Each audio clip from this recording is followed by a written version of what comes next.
What's up, everyone? Welcome to the first edition of our brand new UPSL podcast, streaming on Spotify and most streaming platforms. I'm here with a good friend of ours, Thomas Dooley. Some of you may know who he is, some of you may not. He's had some extensive experience with the U.S. men's national team, so you're about to get to know someone who was there pretty early in the beginning of this process of kind of turning the corner on the U.S. men's national team. So, Thomas, tell us first, what should our audience know about you and your experience with the U.S. men's national team, U.S. soccer, and kind of how you came into the picture with U.S. soccer?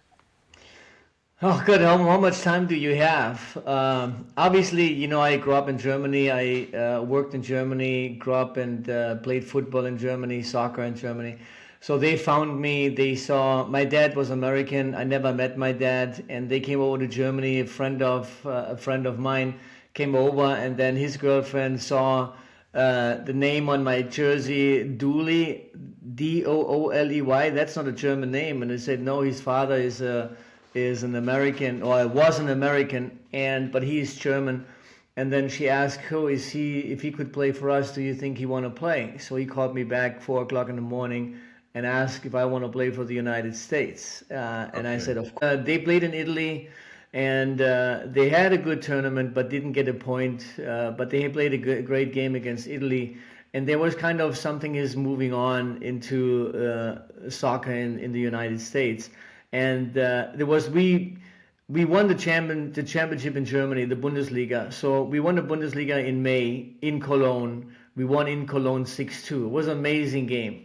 So my agent's his friend was from Cologne, and he invited him to come over to Kaiserslautern and just watch the game. And he said, "No, I can't. My girlfriend from the US is here." She was working for the US Soccer Partners.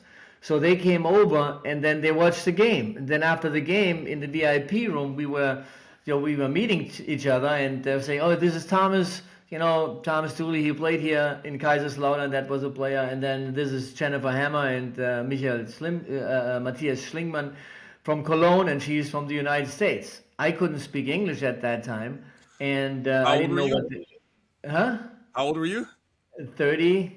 Okay. So because I grew up in a state in Germany where this little state, the language that you need to learn besides Germany obviously is French, because it was right on the French border. The rest of Germany, they all had English. So I didn't have English in school. So that's why I was French for 6 years, and I couldn't speak English. I never met my dad. I have no connections to America with families and friends that I could even speak with them. So I was totally isolated on that corner, on the French corner.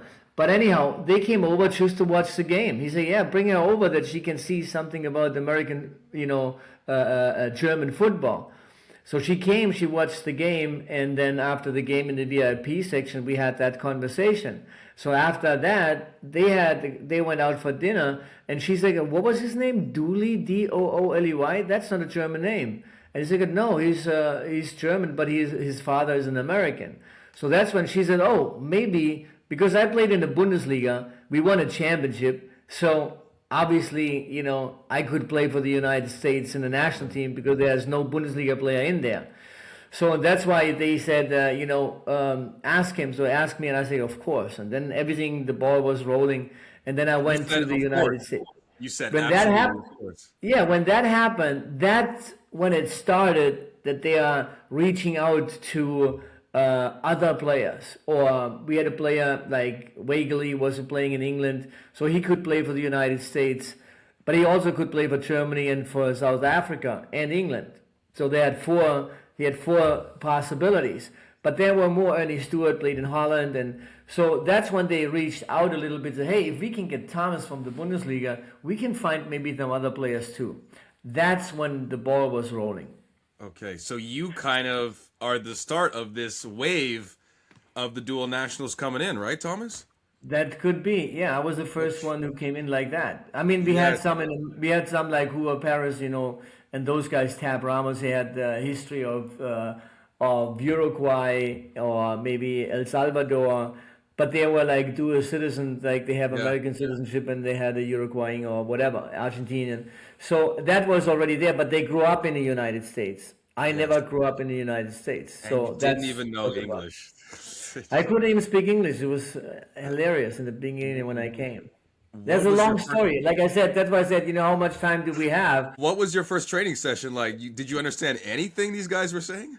Yeah, because Paul Caligiuri was a guy who played in Germany in Freiburg, and Paul, so we love Paul. got in contact with him, and so we were talking a little bit, when I'm coming over. So he was my roommate, and when we traveled and stuff. So there was like Timo Livakovsky, the assistant coach, Ziggy Schmidt, the assistant coach, Bora spoke a little bit of German. They all spoke German. So it was really, when I came in, everybody was translating everything in German.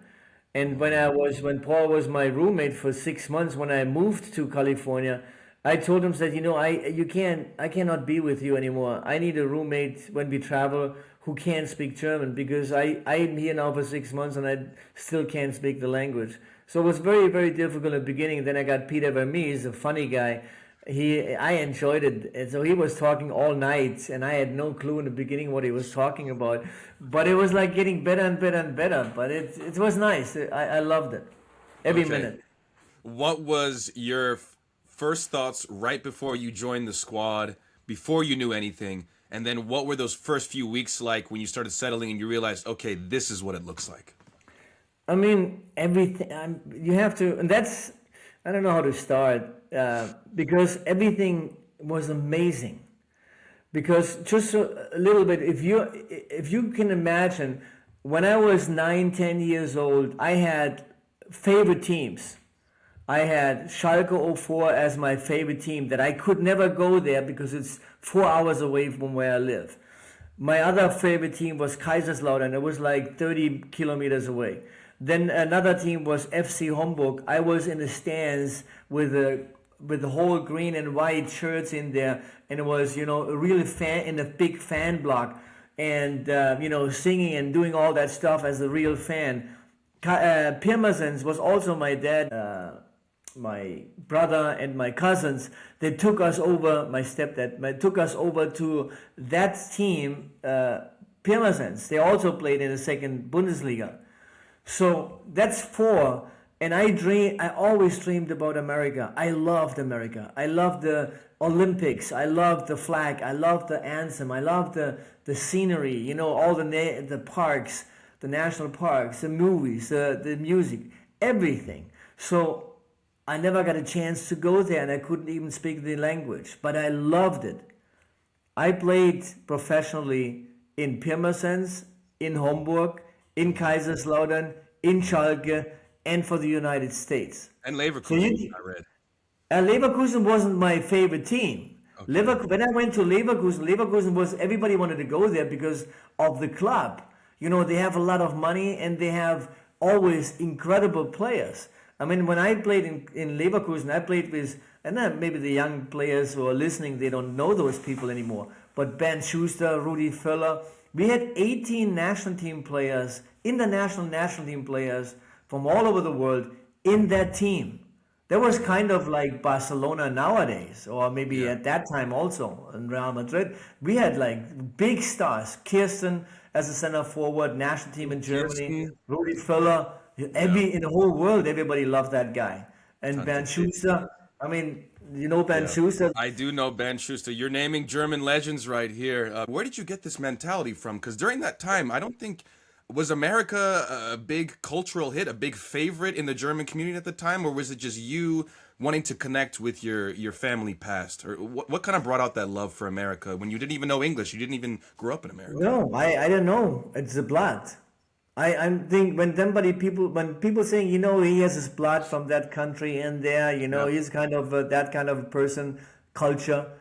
That's bottom line. That's how it is. I had no connections, but I love that. I mean, how can you not love the nature in the United States? It's the national parks are huge in different areas, and that's beautiful when you travel to it.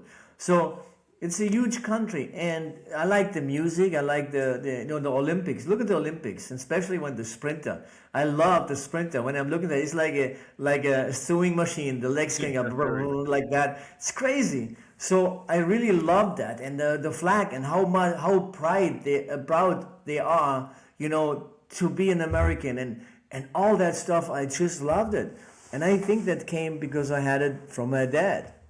Yeah. You know? I'm curious though. A big subject in recent years. I want to know how you feel about this as a dual national, as a German American like myself. What do you make of the reaction to dual nationals in the U.S. national team, and maybe some people that think that those players aren't really the right fit, or those players don't necessarily belong or represent us? What are your thoughts specifically on the feedback from some of the American fans that don't think the dual nationals is the way to go? Yeah, because I see that now in Guyana also when they're talking about that. And I had that in the Philippines when I was the head coach in the Philippines. Uh, it's everywhere. You find people who say that's not right. Why not? I mean, if my dad is American, my mom is German, so who do I play with? So nobody? Can I play for one country? Any country? Why should I play for Germany but not for the US? So it doesn't make sense. I understand if somebody plays for Uruguay or for Argentina, but he's German and his mom is from America, and he wants to play for Argentina. And because he lives there for 5 years, now I get the citizenship, now he can play for them. That's not right. But Okay. FIFA has also, it's kind of the rule that you can go through any national team that you have from your dad or your grandparents. And the reason is because you can get a sickness, an illness from your grandparents, but you cannot get anything from your grandparents. That's not possible. But some sickness from your grandparent you can actually get as a child, as a grandchild. So because of that kind of a connection, that means you have the blood from them. But I'm saying it like this. If Messi has a mom who is from the United States, that fan would say, I would love to have Messi playing for us. Yeah. 100%. So it doesn't make sense. It has to be the right for as long as you have the bloodline in you, in your family, your parents or your grandparents, you should be able to play for that country. Yeah. Otherwise, like you and I, we cannot play for both of them because one is split. You have to be full blood of dad and mom from the United States or from Germany or from Italy. That doesn't make sense. So the way that it is, that's how it is, and it should be like that. Yeah, I can definitely agree with that. I think for everybody, it's different, and there's many different paths for these dual nationals. Some people move there at a young age. Some people are born there but never been to that country they're trying to play for. So it's complicated, and I think anybody that, like you said, has the bloodline, has the parents, has the grandparents there, has some sort of faint connection there, I think should be given a fair chance. Yes. What are your thoughts? Let's talk a little bit about your time as an assistant coach, very briefly, for Jurgen Klinsmann, the U.S. men's national team. Tell us a little bit about that squad and kind of the influx with the dual nationals there, and how do you think that experiment worked? Jones. Could we see another wave of that? Do you think that could happen again? And do you think that experiment worked well for that generation? The experience worked well. It was at our time, and it worked with the following time also. And the difference was that we had players after us, players who played in the league in the United States and started playing, developing in the academy leagues. Those players suddenly got picked out from the Germans, from the Italians, or in England, and they brought them over to the Premier League and the German league, and let them play in that league, and they actually developed in that league also. So suddenly now we have players, a lot of players who grow up in the United States, getting a chance to play in the European League, and getting that so necessary experience to help to grow the mindset of the national team. It's very, very important. Do we see more players coming from outside? I don't know if the development in the United States is the way that it should be. I think there's no need of. Can we find somebody who's maybe absolutely, a top player for our national team? Maybe. There could be. But, at the moment, we have a lot of players who are growing up in the United States, playing in those leagues, getting that experience. I think that is good. That's great.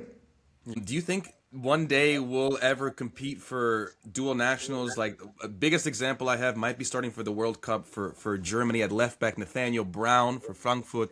He is half American. Do you think there'll ever be a time where we can attract players like that, where it's like a hard decision for them to choose between USA and Germany? I hope so. I mean, look what happened since I came over to the United States and where we are now. So you look at the 92 was the first time that I came over, and the MLS started a year, 2 years later, and look where we are. It's amazing. I said it at that time that we have a generation problem, and the generation problem, what I saw was we have too many people, parents, grandparents who are in American football, basketball, baseball, and those are the ones who are making decisions and leading everything besides soccer. But we had like 15 million kids who play soccer because they want to go to college. That's where the biggest scholarship is. And those kids, I was thinking about if they are 20 years older, so they are like 34, 35, they're getting kids, but they love soccer because they played soccer and going to college and all that stuff, and they love that game. The parents and the grandparents from that time, they didn't play soccer, maybe a couple of them, but not all of them. But now, if they are growing up, they still love basketball and baseball and football, but the heart is in soccer, and their kids will play soccer. Now, the grandfather and the grandmom, they are dying, and maybe the parents are also getting in an age that they are dying. So now you are building a pyramid. It's getting bigger, and the base is getting bigger, getting to the top, where we have a huge chance to take over everything. And I think we are almost there. When you look at I always think of the MLS job, the job that the MLS did is amazing. It's amazing. In the beginning, we were like, oh, I never get used to this, But the way that they did it with Lamar Hunt and Phil Anschutz and all those people involved at that time, they made it that it didn't die. Even though two teams from the MLS quit, and then Lamar Hunt and Phil Anschutz said, okay, we're going to take those two teams over. If we are not going to make it now in the next 2-3 years, it will be never in the United States. But they believed in it, and they made it happen. And look what's happening now. I mean, at that time, $5 million you have to pay for franchise, or $15 million for franchise and $5 million to run the show in the club. And you can rent some fields where you can play. And look at now, you have to have what? You pay, what did San Diego pay? Like 300? Yeah. Or maybe 500, 600 million? Crazy. Yep. Something or maybe crazy. it's unbelievable. And look at the fan base. How many people watching the games? It's amazing. I remember one time we had a game in Rochester, I guess, and we played against Colombia. And the guy came in and said, "Oh, you guys you cannot go to the field and using the soccer balls on the fields." Well, why not? And then he said, "Oh, because we have some the recruiting the football players for the next season, and they're walking around at the campus. So if they see that it's soccer on the field, we don't want that." And then my teammates were pissed off, and I said, I love it. And we go on the soccer, and we have a national team game right here, and we're using the balls on the field. Oh, I didn't care, and we took the balls outside. So when we came to the field, we just turned it over, got the ball out, and we played. We didn't care. But that's how it is. It's growing amazingly. And I think we have even a bigger future trying to get some, like you mentioned, some younger players that they see, hey, look at the stadium that we can play in the United States. Look where it is. But we have to be successful. The national team has to be successful. We need to do something on a world stage to get maybe semifinals, finals, and stuff like that. If that's going to happen, that will push a lot of interest again to go into the not American football country, but maybe the soccer country in the United States. Everybody loves to visit that. And if you can play here, I think that's possible, that we can get those young, incredible players who are moving to the United States one day. I do want to touch on what you're working on right now with the Guyanese national team. You're the head coach, of course. I want to shout out Kyle Reed, a former UPSL player. that has grown up playing in our league. We're happy to develop international talent. We're happy that guys like that get a look with national teams such as yours. So tell me a little bit about what you're trying to get done with those guys, and what are the role that maybe guys that grew up in the States like Kyle, who grew up playing soccer over here, even at the semi-pro level, being developed in America. What's a role that you see talent in America integrating into Guyana, and what are your goals with that national team there? I mean, it took me a long time, like 3 months, to make a decision if I'm going to Guyana or not. I wasn't 100% sure. And then I told them, hey, send me to the agent, send me some videos about the team. So when I looked at the team and I saw, you know what? Actually, they have a very good offense. They have a great, dangerous offense, but the defense was very bad. And they dropped from the Nation League A group into the B group, and dropped in the rankings and all that stuff. And I said, you know, I think this is what I'm actually doing since I stopped playing, and I wanna take that, want to put that on my belt. So that's when I called them up and I said, okay, I'm gonna do it. And so we started playing with 4 games, and we won 4 games. So that's fantastic. And they are integrating some players coming from the outside is always good, because players who are playing inside, I had a similar situation in the Philippines when I took over there, that players who playing outside, coming outside the country, like in Germany, in England, and the US, those kind of players have much more experience than the Philippine players or the Guyanese player. So, and that's why I was looking for everyone out there, because I had to fix the defense, and I need to see how I can manage that, what kind of players we have. So, yeah, and Kyle obviously was one of the guys who was right from the first day he was there. I had a conversation with every player. I told them they need to understand, in the national team, I cannot make you fit. You have to be fit when you come in. If you're not fit and you can't run, obviously that will be the last time that you will be here, because you don't show me what you have. And if you don't like to run, then obviously you cannot be a part of it. So like Kyle is one of those young players who came in, and he's running like he's never getting tired. So, and that comes maybe from the UPSL league that he's playing in. You know, all those young players in the United States, they have kind of a better understanding of the game than maybe the people who are growing up in Guyana. But then you have players from England playing in the first division, second division, third division. They have definitely a better understanding, a better mindset than the homegrown player in Guyana, because there's no pressure. There's no pressure with fans. There's no pressure with media. There's no pressure with the club. So, and that's kind of a thing that we had to change, and had to look for outside players who coming in and understanding the game and the professionalism that you have to bring in or keep in the team. So that's kind of the picture that I was having of the team, and when they came in, and I could see the different, because I trained the Guyanese homegrown player for 3-4 weeks, and I could see a development in those 3-4 weeks, obviously. But when we got together with the international players, then those international players are just a different level, you know. And that's what I talked to Kyle also. You know, you need to go to the next level. You need to find out where's an opportunity to go and play a higher league, maybe an MLS team, you know, that you be maybe not a starter, but you can at least being involved in that. So your training session will be more intense. So your game time, you need to get another goal, you know, playing a couple minutes in that team. So it's kind of always a development until he's 25, 26 years old, 27 years old.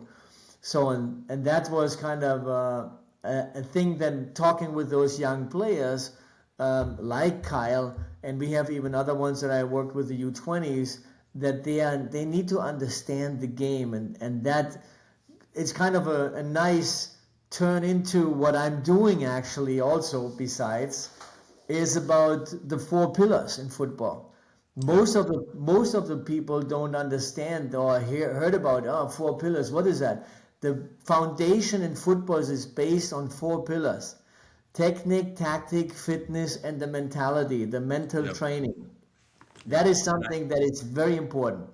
And I do want to introduce and take a moment to recognize, the book that you have, The Four Pillars of Football. Speaking of, you're the perfect insight for this, currently coaching a national team, working with a couple of UPSL players to get them to the next path. So tell us a little bit more about these four pillars, and what are the biggest takeaways that our audience should know based on your vast experience and your knowledge about the game? What they need to understand, I'm shifting a little bit, so I'm telling the first thing what they need to know. They need to know that there are four pillars in football that doesn't come from me. It's science. It's science. They say, you need to have a good technique to play football. You need to have a good understanding about the game, tactical understanding. Every position you have a responsibility. You need to understand that. The third one is a fitness. Fitness is not just like running. It's also about your weights and your soccer specific fitness and stuff. So that's also, it's a pillar. So, and the fourth one is a mentality. And my book, The Truth About Success in Soccer No One Teaches, is the fourth pillar, the mentality. Nobody trains it, but it is when you build a house on four pillars. That's what they need to understand. If you build a house on four pillars, the four pillars has to be what? The same dimension, the same material. So that if you have that set up, your house is stable. Now if you have only three and you have like a wood stick, it's like this big, your house is not stable. That's the weak mentality you're talking about. If that unstable last pillar isn't there, the whole thing falls down. Yeah, it falls down. And if you don't have that, you cannot reach your full potential. Yeah. If they understand that, if you are not building the fourth pillar, you cannot reach your highest level. Impossible. Why? Look at this. If your technique is not almost perfect, you cannot receive the ball. Always the ball, you need 4 or 5 touches because you control the ball. Your passing is not correct. You cannot pass like 5 or 10 yards. You can play professionally. You can play in the highest level, amateur level. You cannot go to college because you're not good enough. Every time when you get the ball, you're losing it because you can control the ball. So you have to be almost perfect because you also have to receive the ball under pressure when you're running and all that stuff. But then you're also with the tactics. If you are not you don't understand to play a 4-2-3-1 and you play in a certain position in that system, or maybe a 4-3-3 or a 3-4-3, whatever that is. If you are playing on the right side and you're running around wherever you want, the coach says, hey, you need to hold your position. If you're not going to do that, nobody wants you. You need to have you have a responsibility in your position. If you don't understand how to play that, you will not find a team. You cannot play professionally. And then look at the fitness level. If you are fit, if you cannot run for 90 minutes, you run after only 20 minutes, you have no chance to play. I mean, nobody wants you. So I bringing you in here, and after 10 minutes, you have to take you out. I don't like to run. Okay, you can't play.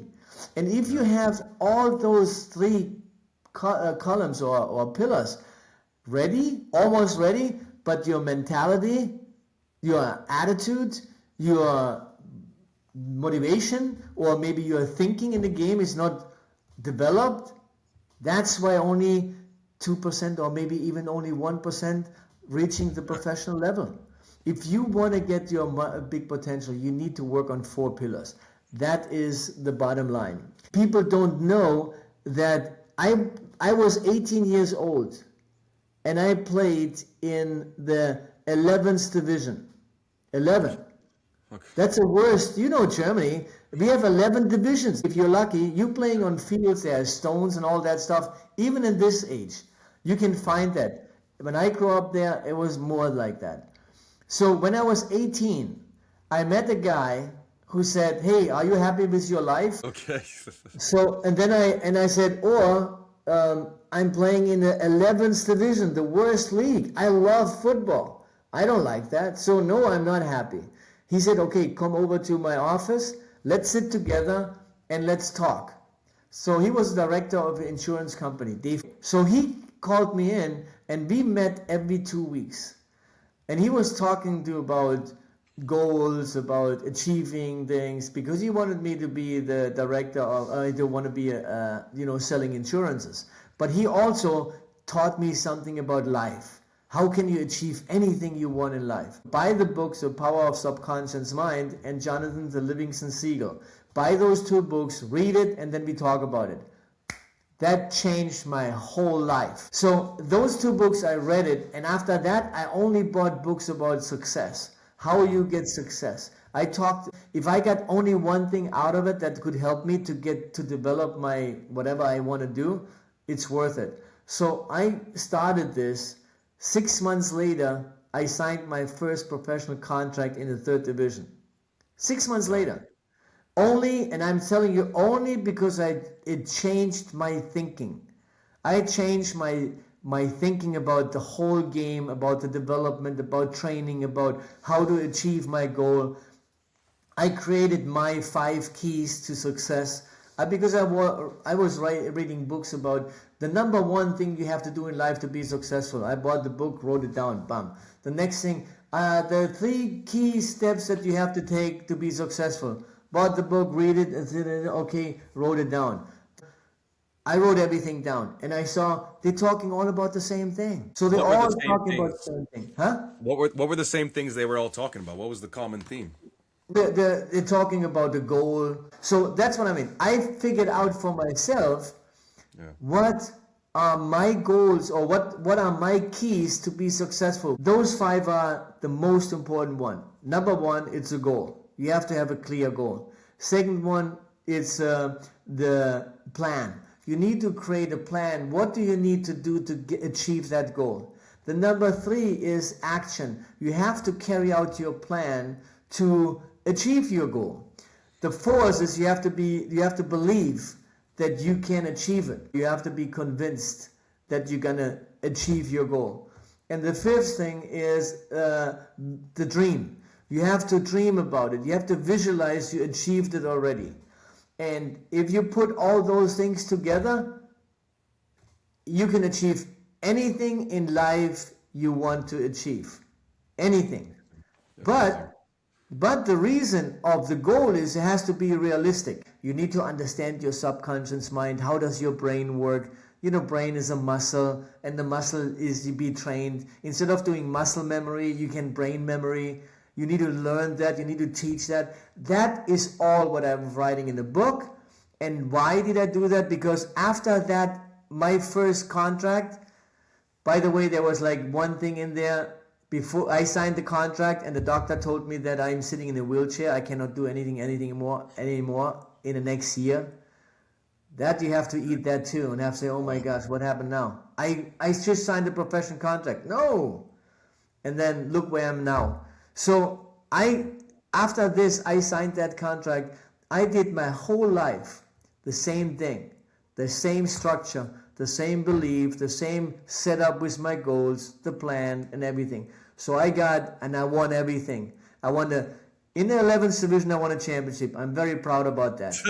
In the 3rd division, Bundesliga, I won a championship. I moved up to the 2nd Bundesliga, I won a championship. I went up to the Bundesliga, I won the German Bundesliga. I won the German DFB Cup, I won a German Super Cup. I won the UEFA Cup. I played for the United States national team. I played 2 times in the World Cup. The last time I was the captain. And then I was voted into the US Soccer Hall of Fame. Now telling me, how is that possible when you are 18 years old and play in the 11th division in Germany? That's a crazy story. Yeah. That's a and I'm telling you what, it is possible if you do the same way that I'm doing it. After that, when I stopped playing, I was thinking about, how did that happen? How did that happen that I made all this?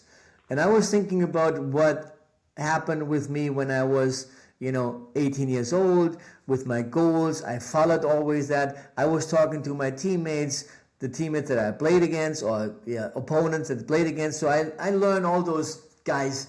I met them during that time. I played that like 20 years. I played 20 years. So and even so, when you look at the Neymar and the Messis and all those guys, Haaland, when you listen to the interviews that they have, and they say, I know that I'm gonna play national team. I am 100% sure that I'm playing for this team. I saw myself playing here. I saw myself playing there. They had that mindset developed in their country, and that's why they made it happen. And the work, the ethic that they had, blah, blah, blah. So I started doing that, and when I started coaching, when I was working with Jürgen, and I got into it, then I worked with Tab for the U20s, and the Tab, I had a little bit more influence but great relationship with Jürgen. It was fantastic to work with him. Great guy, I love him. And then I got to U20 with the U20s. Tab wanted me to be his assistant coach for the U20s. So, and also the work that we did together, we qualified for the World Cup in Turkey. Also unexpected kind of, but we made it happen because the way we talked to the players. After that, I wanted to coach so bad. And I started coaching the academy team, and they were like the worst team in the league. They didn't win one game. They played like 42 games. They didn't win one, and they tied only 3. And the U16 was also in the last place.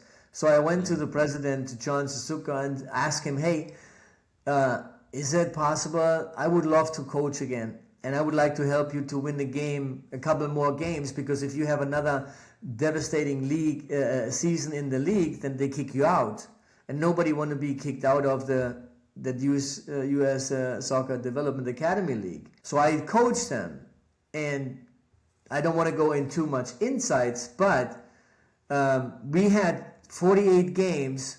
We lost 3 games. We won the championship in that league, and we won the last 25 games in a row. We beat FC Dallas in the final 2-1.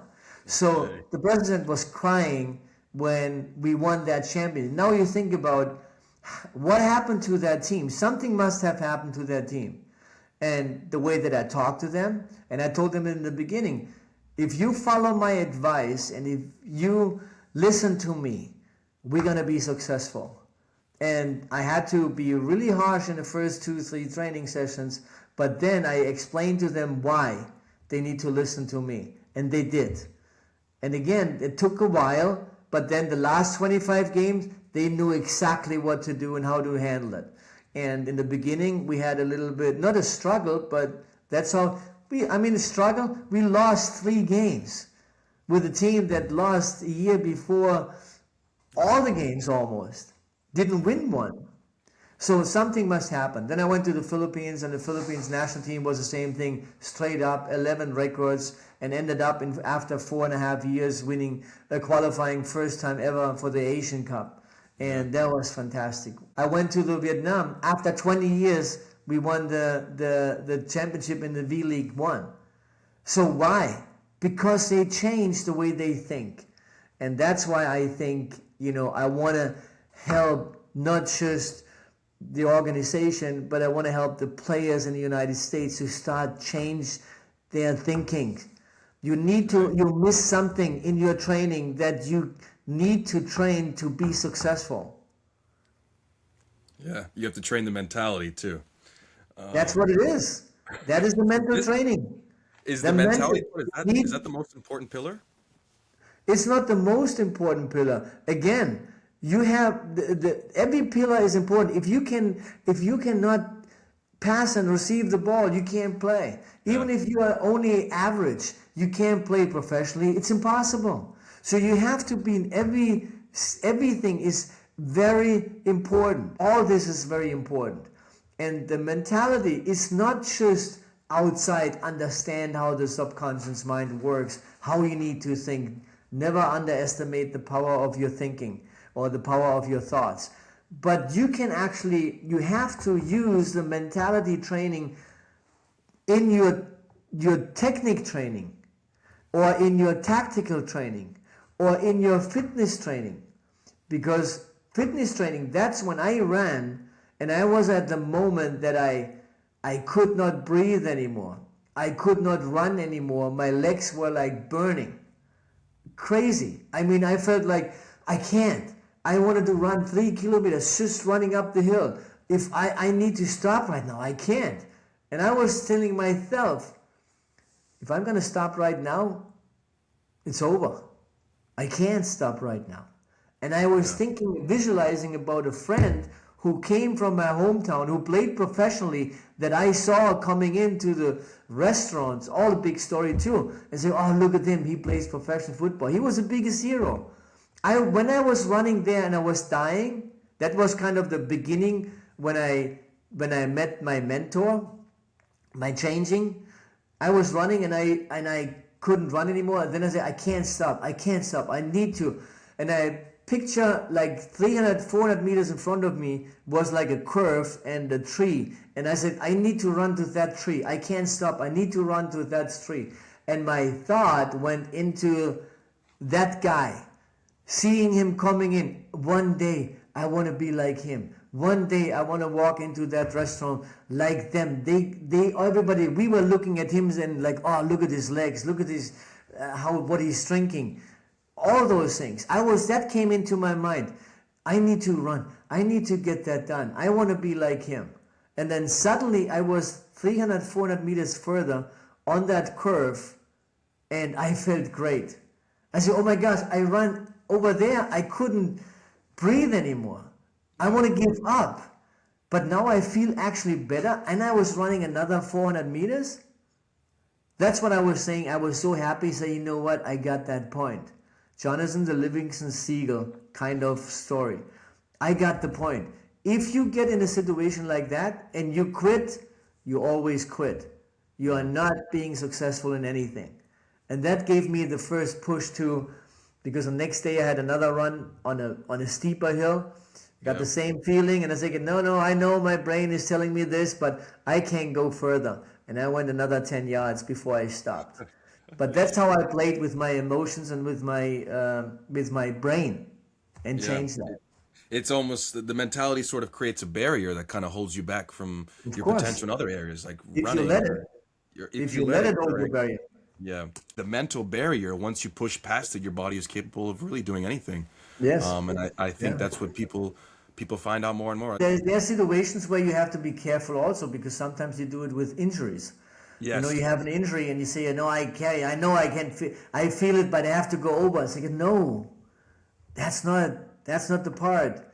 That's the part the body gives you. I tell my players also, always, I tell them, if they're coming to training and they're like, oh, I had a bruise and they don't want to train, and say, okay, is there anything broken?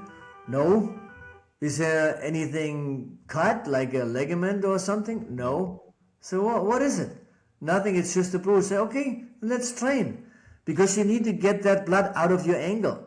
It has to leave, have to get out. If you leave it in, if you don't train, it's getting hard. You will have pain for the next 2-3 weeks. And I always tell them, but if you train and the pain is getting worse, you need to stop. Because that's when your body tells you, hey, there is something wrong.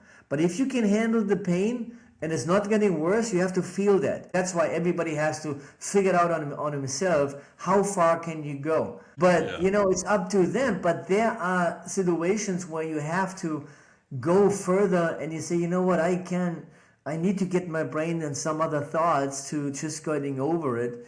And then it worked out. If you want to get to that point, you have to sacrifice. Okay. Not just the pain, but also some other stuff. So Thomas, you're saying next time I'm in my over 30 league and I have 2 bum knees and a bad back, you're saying push through it. It's just a mental hurdle. I haven't seen you play. Maybe I need to tell you right now you need to quit. Okay. I just played last night. We put about 50 minutes on the knees, and I survived thanks to my strong mentality. That's a good point. That's great. So Thomas, no, I thank you for real a lot for the special work that you're doing. You're in the U.S. Soccer Hall of Fame. What an incredible achievement coming from someone who didn't know much about America or speak the language. It's really an embodiment of the American dream, Thomas. So I'm really want to thank you for your service in soccer for this country and everything you've done. What's the one piece that a young player in the UPSL who's maybe a little bit lost, doesn't really know where to go, they believe in themselves, maybe not as much as they need to, they're talented, but maybe not super, super talented. What do you say to that player who's maybe a little bit lost in the system a little bit? They should go to td5mp.com. There we go. See, no, you're laughing. I'm serious. What I'm doing is not it's not just for somebody who wants to be a professional player. For everybody. There are players who want to go to college. There are players who want to be the best in their team. Some of the players, they don't play. I want to play. You need to change the way you think.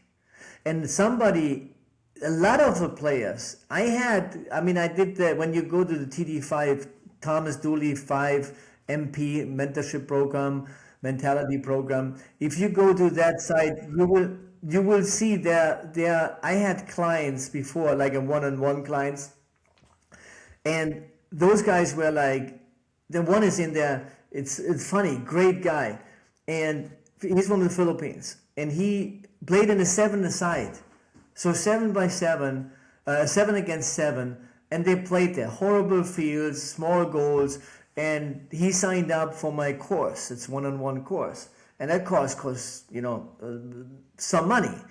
It's not a lot, but because it's a whole year course.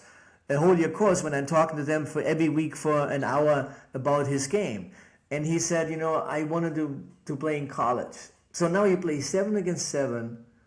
And in a year he wanted to play in college. And, don't play in a whole field. It's a total different game. So at first I didn't want to go through it, but now he doesn't want to be a professional player, but he wants to go to college, so that's doable. So, and I took it and I worked with him. So whatever the meetings we had, he was sitting listening there, and he was also writing stuff down and stuff. So he used what I taught him, not just for his football, for soccer, he used it for his business. He was 17, 16 years old. He started his own business at the same time. Sometimes he didn't show up for the meetings because he was busy. You know what happened with him? He signed up in college. They signed him up as a player because he had a tryout, and he was developing so much out of this and signed up in college. And then he also did his own, at the same time with his own job. Now his goal is want to be a professional player. So you can see it is the way you think. When they change the way they think, they can make it happen. They don't have to pay that much money, because I came up with something that the parents, I got phone calls from parents, I think 100 parents. I had one podcast like this, but not too many people. And I got maybe 100 people calling me and they say, you know what, I would love to, but it's too expensive. It was like $4,000 a year. So I created something that it's way more affordable, and they can actually get the same result or maybe even better. It's not me, it's not your coach, it's not your parents, it's about you. If you want to get better, you can. But you have to listen, and listen to my advice, and listen what we are telling you what you should do. So if you follow this, you can achieve your goal. I mean, a 16-year-old one who never played soccer and just started playing soccer, wants to play in the USMNT national team, it's not possible. But if somebody who's struggling a little bit in the club and he wants to get out of this, and he wants to learn, and he wants to get better, he can do that. Because that is for everyone, because it's the basics in football what you need. And if you want to go way to the top, you have to work a little bit harder. You have to do a little bit more often. But anyone can achieve anything they want. It's all in there. Very affordable. The truth about success in soccer no one teaches includes the proven method, clear structure, and crucial tools, and the 5 keys to success by Thomas Dooley. Everybody check this book out. A lot of great insight here. Thomas has a wealth of experience. And your website, again, I think you said td5mp.com for those that are interested. So thanks for all your experience and all your insight, Thomas. And I can't wait to see people reach out to you and learn more from you. Thank you for everything you're doing. Thank you, too. Thank you.